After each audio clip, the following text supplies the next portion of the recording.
우리가 예수님을 믿고 난 뒤에 하나님의 뜻을 따라서 살겠다고 우리는 다짐합니다. 그런데 예수님이 오셨을 때나 지금이나 사람들은 하나님의 뜻을 말합니다. 하나님의 뜻을 말하지만 그 사람들이 정말 하나님의 뜻대로 살아가는 것이 아니라 때로는 잘못된 믿음을 가지고 자기가 하고 싶은 일을 하면서 하나님의 뜻이라고 말할 때가 많다는 것입니다. 그들은 분명히 믿음을 가지고 있다고 말하면서도 왜 자신의 생각을 하나님의 뜻이라고 말할까요? 그것은 그들이 하나님의 말씀의 진정한 의미를 모르고 있기 때문이라는 것입니다. 또 자신이 생각하는 말씀을 가지고 그것을 하나님의 말씀이라 착각하기 때문이라는 것입니다. 하나님이 말씀하시는 그 말의 의미를 생각하지 아니하면 우리는 하나님의 말씀을 문자적으로만 바라볼 수밖에 없고 내 생각과 내 가치관으로만 바라볼 수밖에 없는 것입니다. 사랑하는 성도 여러분, 우리는 자신의 욕망대로 원하는 것을 하나님의 말씀이라고 말하는 것이 아니라 하나님이 주신 믿음이라고 말하는 것이 아니라 하나님이 진정 우리를 통하여서 하고자 하는 말씀을 우리는 깨달아야 될 줄 믿으시길 바랍니다. 하나님의 말씀이 없다면 나에게 기준도 없고 나에게 하나님의 법이 없게 되는 것입니다. 그렇게 되면 하나님의 사람이라고 말하면서도 하나님의 법 없이 하나님을 향한 믿음 없이 살 수밖에 없는 것입니다. 그렇다면 우리가 하나님의 뜻대로 사는 것은 어떻게 사는 것입니까? 완전하게 우리가 완벽하게 하나님의 뜻을 따라 살아가는 것은 아마도 불가능한 일일 것입니다.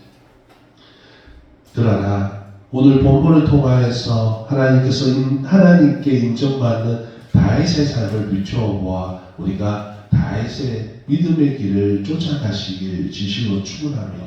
그래서 하나님의 뜻에 가까운 삶을 살도록 노력하시길 진심으로 축원합니다.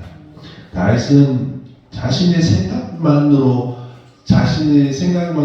하나님의 뜻을 헤아린 것이 아니라 모든 상황 가운데서 하나님의 뜻을 맞춰 살려고 자신의 삶을 노력한 줄 믿으시길 바랍니다. 그래서 그는 하나님의 율법을 최대한 지키고자 했고 어떠한 상황이든 하나님의 말씀을 빗대어 보았습니다. 자신의 상황을 하나님의 말씀에 빗대어 보았습니다. 우리가 어떻습니까? 우리는 하나님의 말씀을 찾을 때 어떻게 하냐면 어려운 상황 가운데만 그리고 내가 기쁠 때만 그 말씀을 갖다 댈 때가 참 많습니다. 그것이 아니라 우리는 어떠한 상황 가운데 있다 할지라도 하나님을 믿어야 될 줄 믿으시길 바랍니다. 다윗은 하나님을 가까이 하는 사람이었습니다. 많은 사람들이 다윗을 보면서 뭐라고 했냐면 하나님과 함께 하더라. 다윗과 하나님이 함께 하더라. 여호와께서 다윗과 함께 하더라. 이런 말이 성경에는 많이 있습니다. 저와 여러분도 하나님과 동행하는 자, 하나님이 함께 하시는 자가 되시길 진심으로 축원합니다. 그가 하나님을 알 수 있었던 것은 하나님의 말씀을 가까이 했습니다. 그는 주야로 하나님의 말씀을 묵상하는 자였다는 것을 믿으시길 바랍니다. 그가 구약의 믿음의 조상들처럼 자신의 개인의 삶 속에서 하나님의 말씀을 하나님께서 직접 하시는 말씀을 듣거나 하나님을 대면한 적이 거의 없습니다.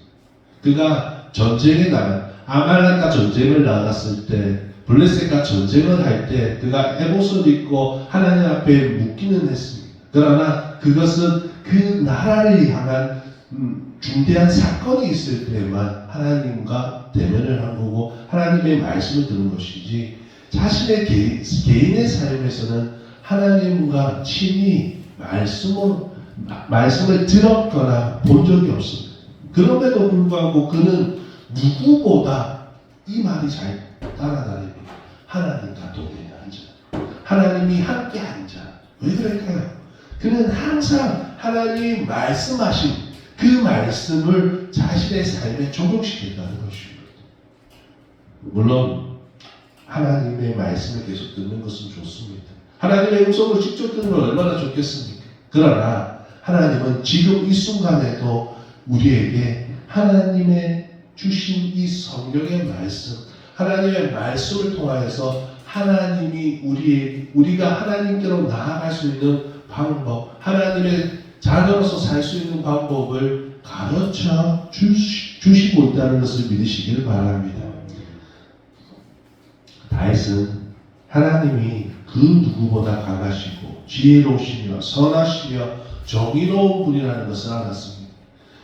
그분을 알면 알수록, 그분의 말씀을 묵상하면 묵상할수록 그는 하나님을 더 믿고 의지했다는 것입니다.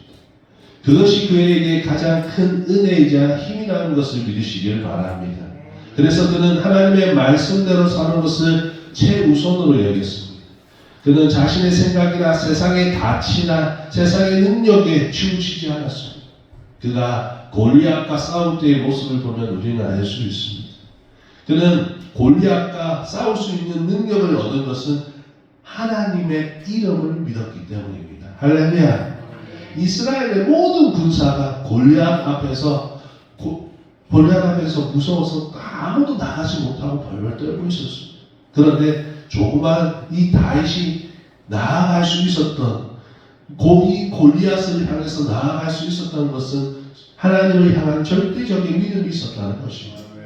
하나님의 이름이 그에게 무기였습니다.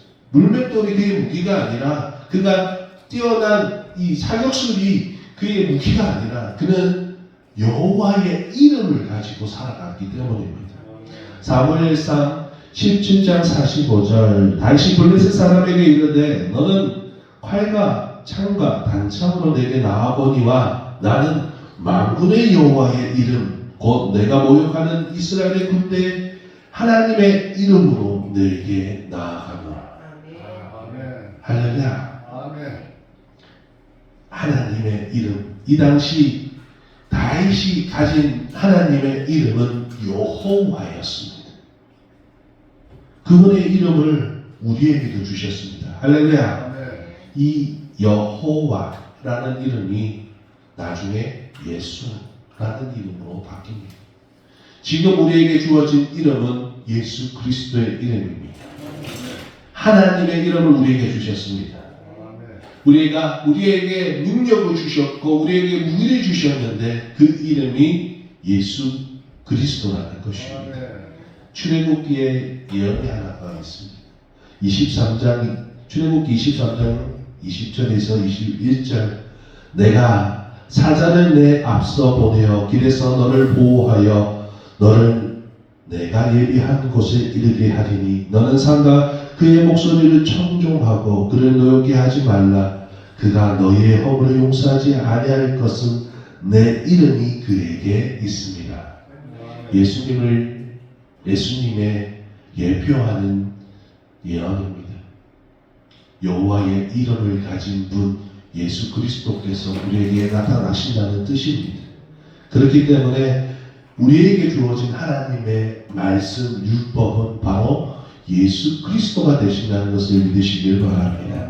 그렇기 때문에 우리가 말씀대로 살아가는 것은 하나님의 뜻, 예수 그리스도의 마음을 본받아 살아가는 것인 줄 믿으시길 바랍니다. 사랑하는 성도 여러분, 말씀을 따라 살아가는 것과 그 말씀이 주는 믿음을 가졌다는 것은 삶으로 증명되는 것입니다. 할렐루야. 우리의 삶이 믿음을 증거하는 삶, 말씀을 증거하는 삶이 되시길 축원합니다. 사울 왕이 있었습니다. 그는 여전히 믿음을 가지고 있었지만 다윗과 다른 믿음을 가지고 있었습니다. 사울 왕은 자신의 생각에 비롯된 믿음을 가지고 있었습니다. 지금 적군이 자신을 치러 오고 있습니다. 자기가 빨리 달려가서 그 적군을 치면 잡을 수 있을 것 같습니다. 그래서 빨리 제사를 드리고 그 적군에게 나아가야 되는데 사무엘이 오지 않습니다.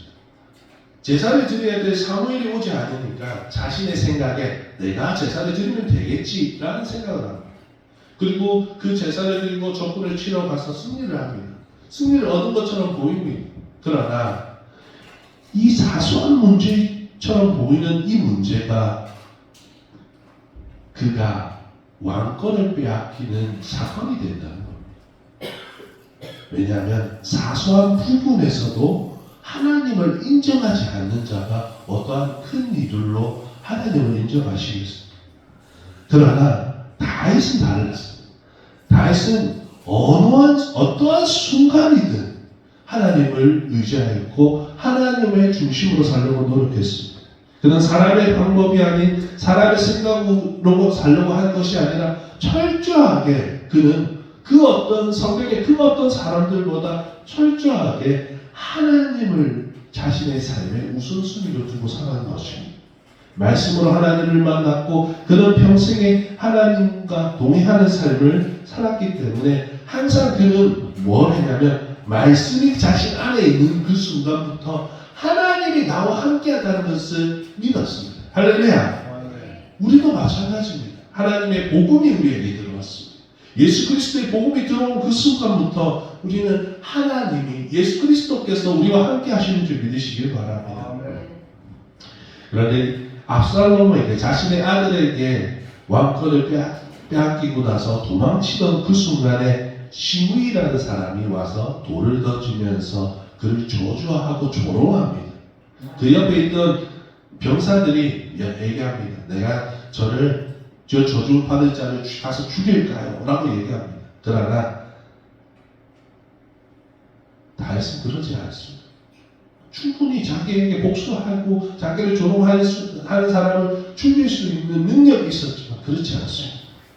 사무엘하 16장 10절에서 11절 왕이 이르되 수르야의 아들들아 내가 너희와 무슨 상관이 있느냐 그가 저주하는 것이 여호와께서 그에게 다윗을 저주하라 하시니 내가 어찌하여 그리하였느냐 할 자 누구겠느냐 하고 또 다윗이 아비새와 모든 신하들에게 이르되 내 몸에서 난 아들도 내 생명을 해하려 하거든 하물며 이 베냐민 사람이랴 여호와께서 그에게 명령하신 것이니 그가 저주하게 버려두라. 자신을 저주하는 사람 그냥 내버려두라는 거예요. 자신에게 저주를 뱉는 자도 고통을 주는 자도 모든 것이 하나님의 뜻이기 때문에 그저 내버려두는 것입니다. 어떻게 그런 마음을 품을 수 있습니까? 그것은 그 마음에 하나님으로 가득하기 때문에 그렇게 말할 수 있는 것입니다. 우리는 우리에게 어려움이 오거나 누가 우리에게 방해를 하면 어떻게 얘기합니까? 저 사람 저것도 사단의 짓을 한다. 저 사람이 나를 밟는다. 라고 얘기합니다. 그 상황 중 하나님이 만드셨다고 생각하고 만약 그 잘못도 자신에게 그 어려움이 온다면 자신에게 있다고 얘기를 합니다. 그것이 하나님의 사람의 방법인 줄 믿으시길 바랍니다. 내 구미대로 하나님의 말씀을 끼워 맞추면서 살아가는 것이 아닙니다. 좋은 말씀들, 은혜되는 말씀만 끼워 맞춰서 내 삶에 적용시키는 것이 아니라 책망하는 말씀, 회개하게 하는 말씀, 내가 하나님 앞에 무릎 꿇게 하는 그 말씀을 우리는 드려야 될 줄 믿으시길 바랍니다. 다윗은 그가 도망치고 다른 사람에게 멸시를 받고 저주를 받더라도 하나님이 자신을 건지실 거라는 확신이 있었습니다. 오늘 170절에 나의 간구가 주의 앞에 이르게 하시고 주의 말씀대로 나를 건지소서 라고 말하고 있습니다. 그는 비록 자신은 조롱을 당합니다. 세상에 조롱을 당하고 저주를 받다 할지라도 어떠한 믿음이 있었냐면 회복시켜 주실 분이 하나님이시라는 것을 믿었습니다. 힘 있는 이웃의 왕도 아니고 나의 신하도 아니고 나의 자식들도 아니고 나를 세워줄 분은 오직 하나님이시고 하나님은 나와 함께 하시기 때문에 내가 어떠한 잘못을 해도 하나님은 나와 함께 하시기 때문에 나를 회복시켜 줄 거라는 믿음이 있었다는 것입니다. 사랑하는 성도 여러분, 우리도 이런 믿음이 있는 줄 믿으시길 바랍니다. 우리에게도 마찬가지입니다. 우리에게 임한 주의 복음이 그렇습니다. 우리는 세상의 조롱을 당할 수도 있습니다. 가치 없는 자, 무명한 자처럼 보입니다. 그러나 하나님은 그렇지 않다는 겁니다. 하나님은 우리를 세우시는 분이시고 우리가 하나님 앞에 잘못을 회개했을 때 하나님은 그 잘못을 인정하게 하시고 그것을 없이 하여 주시고 우리를 다시 세워주시는 분이심을 믿으시길 바랍니다. 사랑하는 성도 여러분, 구원은 단 한 번에 이루어집니다. 그러나 또 다른 말로 구원은 계속 일어납니다. 하나님의 구속하심은 한 번에 끝났지만 우리의 영혼의 구속함은 천국에 갈 수 있는 그 구원은 한 번에 끝났지만 우리의 삶 속에서는 하나님은 계속해서 우리를 건져주고 계신다는 것을 믿으시길 바랍니다. 다시 그랬습니다. 하나님은 하나님의 백성이 된 후로부터 그가 당하는 모든 상황에서 하나님께서 건져주십니다. 우리도 마찬가지라는 겁니다.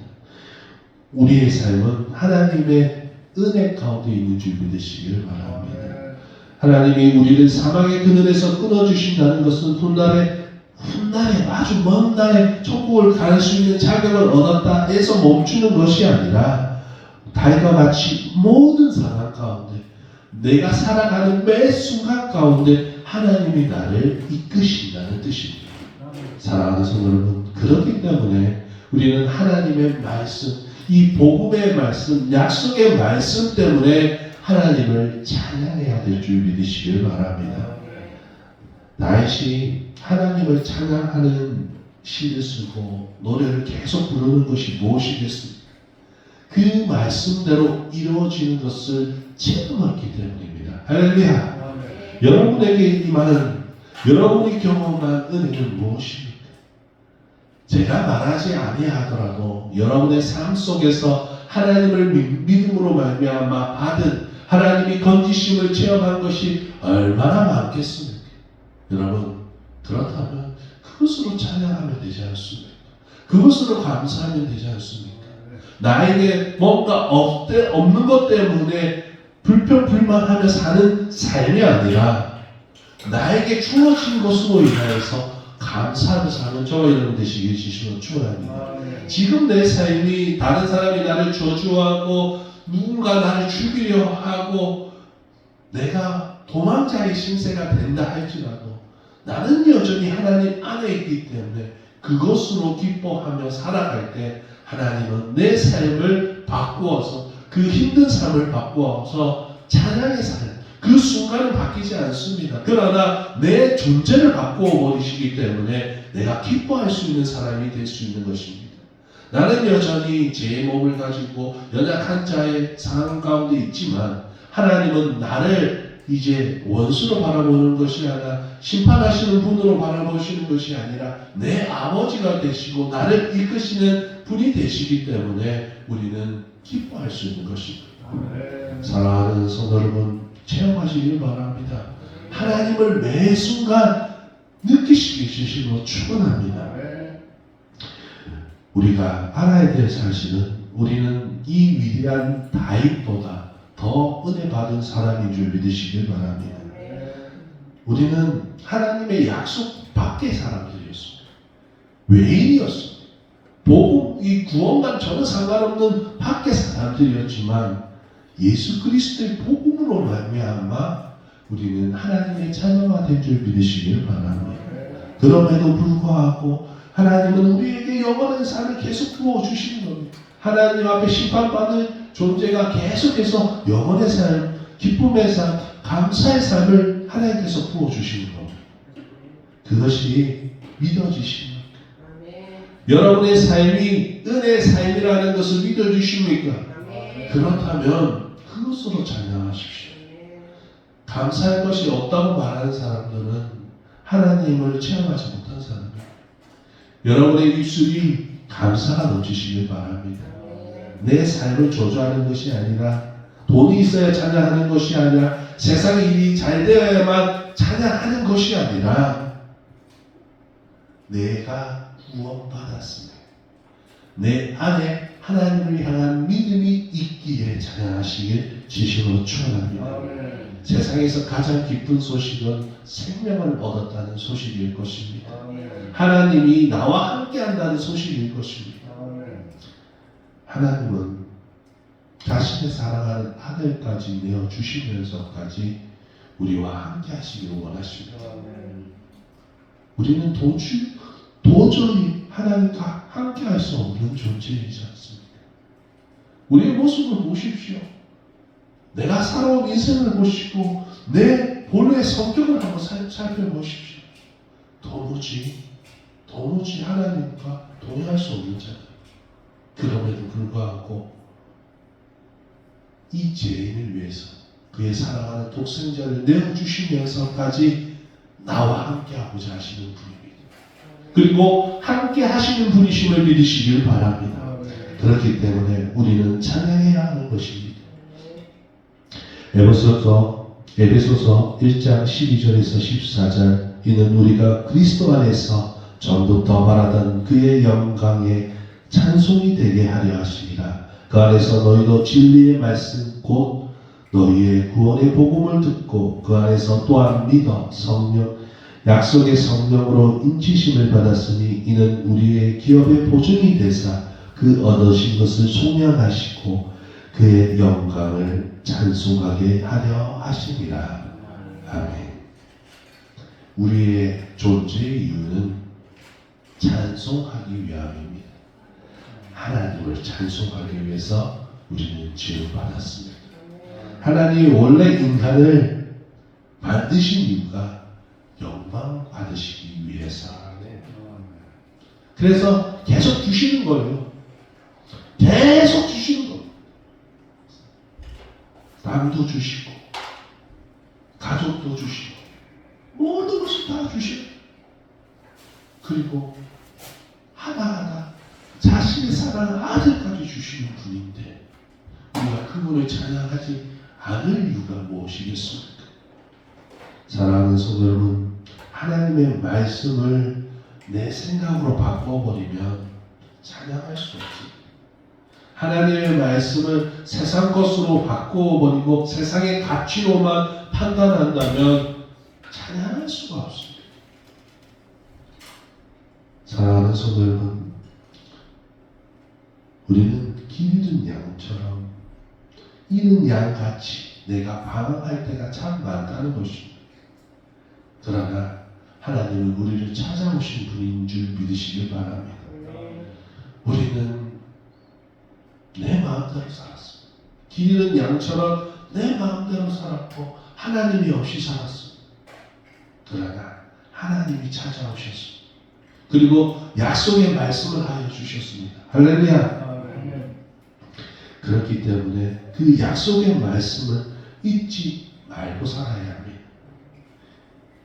예수 그리스도께서 약속하셨습니다. 우리에게 오신다 약속하신 것처럼 오셨고 또한 가셨지만 다시 오신다 말씀하셨습니다. 너희를 고아같이 내버려 두지 않는다 말씀하십니다. 하나님은 한 마리의 어린 양을 사랑하시는 줄 믿으시기 바랍니다. 우리가 한 마리의 어린 양이었습니다. 길을 잃고 헤매는 어린 양이었지만 하나님은 우리를 찾아오셨고 다시 찾아오셔서 우리를 실만한 물가로 인도하여 주시고 우리를 영원한 하나님의 집에 거하게 하여 주실 것입니다. 그래서 우리는 지금 이 순간에도 하나님의 말씀을 믿고 확신을 가지고 천국을 향한 소망을 가지고 살아가야 하는 것입니다. 그래서 우리의 삶이 천국 가는 시간이 되어야 합니다. 할렐루야. 우리는 죽어가는 시간이 아니에요. 세상의 사람들은 멸망을 향해 날아가기 때문에 죽어가지 않습니다. 그러나 우리는 천국을 향해 달려가고 있습니다. 할렐루야.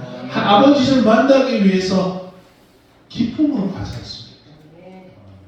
지금은 좀 덜할지 모르지만 우리가 명절에 고향을 내려가는 그 기쁨이 아주 먼 시간이지 않습니까? 서울에서 부산까지 10몇 시간씩 걸리면서 고향을 가지 않습니다. 그럼에도 불구하고 기쁨으로 할 수 있는 이유가 뭡니까? 그곳에서는 내 가족이 있기 때문에 내가 만날 수 있는 그분이 있기 때문에 우리도 마찬가지입니다. 내가 가는 시간이 힘들고 고난하다 할지라도 우리는 기쁨으로 나아가야 합니다. 왜냐하면 그곳에 하나님이 계시기 때문입니다. 그곳에 나를 사랑하셨던, 나 사랑하고 계시는 주님이 계시기 때문입니다. 이제 하나님의 말씀대로 살아가시길 바랍니다. 내 생각이 아닌 하나님의 말씀이 나의 삶의 중심이 되시길 지심으로 축원합니다. 하나님의 말씀대로 모든 것이 이루어질 것입니다. 아멘. 기도하겠습니다.